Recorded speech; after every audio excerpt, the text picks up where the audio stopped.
அன்பார்ந்த ஞானவழி YouTube channel நேயர்கள் அனைவருக்கும் வணக்கம். இந்த பதிவில் கடக ராசி அன்பர்களுக்கு குரு பெயர்ச்சி பலன்கள் காண்போம். 2024 வருடம் மே மாதம் 1ஆம் தேதி முதல் 2025 வருடம் மே மாதம் 1ஆம் தேதி வரை ஒரு ஆண்டு காலத்திற்கு கடகராசிக்கு உபஜெயஸ்தானமான வெற்றி ஸ்தானமான 11வது வீட்டில் அமர்ந்து உங்களுக்கு தொட்ட காரியம் எடுத்த காரியம் எல்லாத்தையும் வெற்றி மேல் வெற்றியாக குரு பகவான் கொடுக்க போகிறார். கடக ராசி அன்பர்கள் இனிமேல் ஜெயித்து முன்னேற போகிறீங்க. குரு பலன் வருகிறது. பணம் சம்பாதிக்க தயாராக இருங்கள். இந்த வருடம் குழப்பம் இல்லாமல் வாக்கிய பஞ்சாங்கப்படியும் திருக்கணித பஞ்சாங்கப்படியும் ஒரே நாளில் குரு பகவான் பயிற்சி ஆகிறார். அதனால் இந்த குரோதி வருடம் குரு பயிற்சியில் எந்த குழப்பமும் இல்லை. குரோதி வருடம் சித்திரை மாதம் 18ஆம் தேதி புதன்கிழமை, ஆங்கில வருடப்படி 2024 வருடம் மே மாதம் 1ஆம் தேதி புதன்கிழமை மேசராசியிலிருந்து ரிஷபராசிக்கு குரு பகவான் பயிற்சி ஆகிறார். அடுத்த ஓராண்டு காலம் கடகராசி என்பதற்கு குரு பயிற்சியால் எந்த மாதிரியான பலாபலன்கள் நடக்கும் என்பதை இந்த பதிவில் காண்போம். நம்முடைய ஞானவழி யூடியூப் சேனலை இதுவரை சப்ஸ்கிரைப் செய்யாத நண்பர்கள் சப்ஸ்கிரைப் செஞ்சுக்கிங்க. கூட இருக்கின்ற ஆல் பட்டன் அழுத்திங்க. தினந்தோறும் ஜோதிட பலன்கள் பதிவிடப்படும். உடனுக்குடன் பார்த்து பயன்பெறுங்கள். நன்றி. 2023 வருடம் சோபகிருது சித்திரை மாதம் முதல் இந்த ஓராண்டு காலம் 10ஆம் வீட்டிலே குரு பகவான் சஞ்சாரம் செய்கிறார். கோச்சாரத்தில் 10லே குரு பகவான் வரும்போது பதவி நாசம், தொழில் வேலையில் பின்னடைவு. ஒரே கம்பெனியில் பல வருடமாக வேலை செய்து கொண்டிருப்பவர்கள் கூட அந்த கம்பெனியில் விட்டுட்டு வீட்டுக்கு வரக்கூடிய நிலை நிறைய பேருக்கு ஏற்பட்டிருந்திருக்கும். அதே மாதிரி சக தொழிலாளர்கள் கூட வேலை செய்யக்கூடியவர்களை தன்னை குறைத்து மதிப்பிடக்கூடிய, தன்னை பொறாமப்படக்கூடிய நிலை கடகராசி என்பதற்கு ஏற்பட்டு கொண்டிருக்கும். குரு பகவான் கடகராசிக்கு 9ஆம் வீட்டிற்கும் 6ஆம் வீட்டிற்கும் அதிபதியானவர். காலபுருஷனுக்கு 2வது வீட்டிலே அடுத்த ஓராண்டு காலம் சஞ்சாரம் செய்கிறார். லாபஸ்தானம், உபஜெயஸ்தானம், வெற்றி ஸ்தானம், உங்களுடைய எண்ணங்கள், உங்களுடைய ஆசைகள் அனைத்தும் ஒவ்வொன்றாக நிறைவேறும். கோச்சாரத்தில் 11வது வீட்டிலே குரு பகவான் வருவது பணப்பிரச்சனை முழுமையாக தீரும். செய்யக்கூடிய வேலையும் செய்யக்கூடிய தொழிலும் உங்களுக்கு திருப்திகரமாக இருக்கும். தொழிலை விரிவுபடுத்தலாம். ஒரு கடை வைத்திருப்பவர்கள் இன்னொரு கடை வைக்கலாம். தொழிலை டெவலப் பண்ணலாம். வேலையில் இருக்கக்கூடியவர்களுக்கு உயர் பதவி, கூடுதல் சம்பளம், இப்படி தொழில் வேலையில் உங்கள் உழைப்புக்கேற்ற டபுள் மடங்கு லாபங்களை கொடுக்கக்கூடிய வகையில் தனக்காரகன் காலபுருஷனுக்கு 2வது வீட்டில் தனஸ்தானத்தில் அமர்ந்திருக்கும் பொழுது கடகராசி என்பதற்கு பணப்பிரச்சனை முழுவதும் தீரும். லாபம் லாபம் லாபம் என்று லாபங்களை வாரி வழங்கப் போகிறார் குரு பகவான். 11வது வீட்டிலே குரு பகவான் அமர்ந்து 3 பார்வையால் 3 வீடுகளை பரிசுகிறார். கடகராசிக்கு 3ஆம் இடம் கன்னிராசியை குரு பகவான் பரிசும் பொழுது அங்கே கேது பகவான் வந்திருக்கிறார். பெரும்பாலும் கோச்சாரத்தில் 3ஆம் வீட்டிலே கேது பகவான் வரும்போது தைரியம் வீரியம் குறையும், தன்னம்பிக்கை குறையும், ஒரு குழப்பமான நிலை. செய்யலாமா வேணாமா, இது நடக்குமா நடக்காதா, வெற்றி பெறுவேனா பெறமாட்டானா அப்படின்னு ஒரு குழப்பங்களை 3ஆம் வீட்டிலே கேது பகவான் வரும்போது ஏற்படுத்துவார். 3ஆம் வீட்டை குரு பகவான் பாரி செய்யும் பொழுது தைரியம் வீரியம் மேம்படும். தைரியமாக நீங்கள் எடுக்கின்ற முடிவுகள் உங்களுக்கு சாதகமாக வெற்றி வாய்ப்புகளை கொடுக்கும். 3ஆம் வீட்டை குரு பகவான் பாரி செய்யும் பொழுது தம்பி தங்கை உடன் பிறந்தவர்களால் ஆதாயம், பேச்சு வாக்கில் எழுத்துப்பூர்வமாக தொழில் செய்து கொண்டிருப்பவர்களுக்கு மிக மிக அற்புதம். 3ஆம் வீட்டை குரு பகவான் பாரி செய்யும் பொழுது உடனுக்குடன் உங்களுக்கு மாற்றங்களை கொடுத்து உடனுக்குடன் வெற்றி வாய்ப்புகளை கொடுக்கும். கடகராசி என்பதற்கு மிக மிக அற்புதம். குரு பகவானுடைய நேர் 7ஆம் பார்வை கடகராசிக்கு 5ஆம் இடமான பூர்வ புண்ணியஸ்தானத்தை குரு பகவான் பாரி செய்கிறார். பூர்வீக சொத்துக்கள் சார்ந்த பிரச்சனைகள், வில்லங்கம், பெரியப்பா சித்தப்பா பங்காளி அண்ணன் தம்பி பிரச்சனைகள் இருந்தால் அதெல்லாம் தீரும். இதுவரை குலதெய்வமே தெரியாத இருந்தவர்கள், குலதெய்வம் கோயிலுக்கு போகாத இருந்தவர்கள் இந்த வருடம் குலதெய்வம் கோயிலுக்கு சென்று வருவீர்கள். குலதெய்வ அருள் பரிபூர்ணமாக கிடைக்கும். திருமணம் செய்து ஓரிரு வருட காலமாக குழந்தை பாக்கியம் இல்லாதவர்களுக்கு குழந்தை பாக்கியம் உண்டு. 5ஆம் வீட்டை குருபகவான் பார்வை செய்யும் பொழுது அதிர்ஷ்டங்கள் பல. உங்களுடைய ஆசைகள், உங்களுடைய கனவுகள், உங்களுடைய கற்பனைகள் உலகறிய செய்யும்.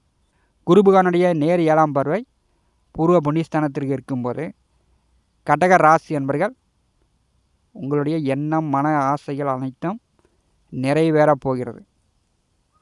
குருபகவானுடைய 9ஆம் பார்வை கடகராசிக்கு 7ஆம் இடமான கலத்திரஸ்தானத்தின் மேல் விழுகிறது. கணவன் மனைவிக்குள் பிரச்சனை, பிரிந்தவர்கள், காதலர்களுக்குள் பிரிந்தவர்கள், பல வருட காலமாக வரன் பார்த்து கொண்டிருப்பவர்களுக்கு ஒரு சிறப்பு. 12 வருடங்களுக்கு பிறகு குருபகவான் 7ஆம் இடமான கலத்திரஸ்தானத்தை பரிசுகிறார். கணவன் மனைவிக்குள் அந்நியம் பிரியம் அதிகரிக்கும். காதலர்களுக்குள் பிரிவெல்லாம் நீங்கி காதல் மலரும். பல வருடமாக வரன் பார்த்து கொண்டிருப்பவர்களுக்கு வரன் உடனே செட் ஆகும், திருமணம் நடக்கும். 7ஆம் வீட்டை குருபகவான் பார்வை செய்யும் பொழுது எதிர்பாலினத்தவர்கள் மூலம் ஆதாயம் உண்டு.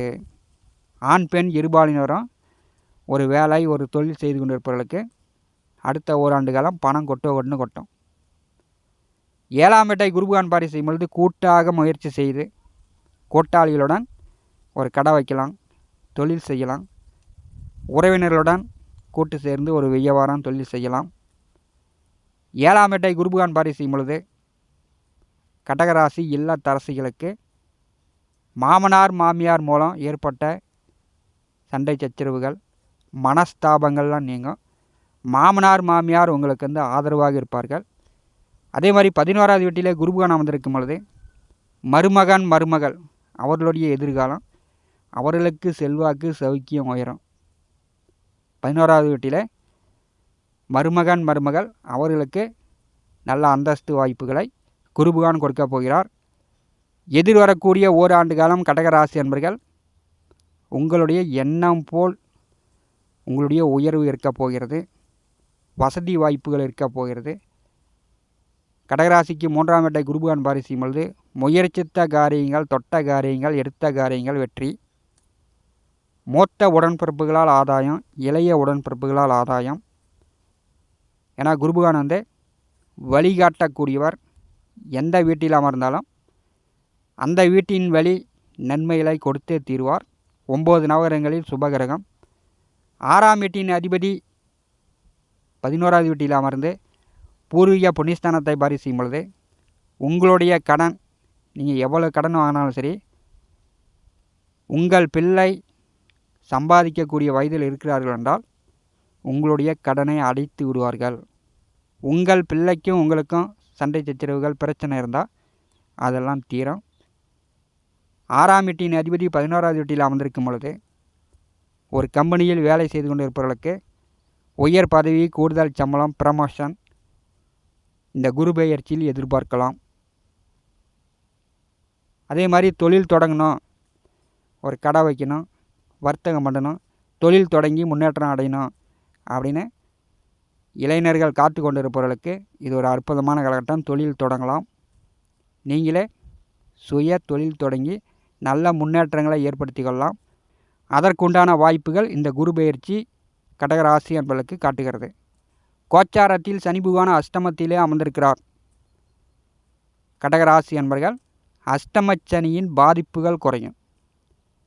ஒரு 3 ஆண்டு காலம் ஒரு ராசியில் சனி பகவான் சஞ்சாரம் செய்கிறார் என்றால் அதில் ஓராண்டு காலம் குருபகவானுடைய பலம் வந்துவிடும். பெரும்பாலும் கடகராசி என்பதற்கு குருபலன் இருக்கும்போது நீங்கள் பணம் சம்பாதிப்பதிலே குறியாக இருங்க. பணம் சம்பாதிப்பதற்கு நீங்கள் தயாராக இருங்க. மற்றவர்கள் உங்களை பார்த்து பொறாமைப்பட்டாலும், மற்றவர்கள் உங்களை குறை சொன்னாலும் அதெல்லாம் காதில் போட்டு வாங்கிக்காதீங்க. உங்கள் முன்னேற்றம், உங்கள் வாழ்க்கை, உங்கள் குடும்பம் என்று அடுத்த ஓராண்டு காலம் கடகராசி அன்பர்கள் இருந்தீர்கள் என்றால் குருபலன் கண்டிப்பாக உங்களுக்கு நல்ல முன்னேற்றங்களை கொடுக்க போகிறது.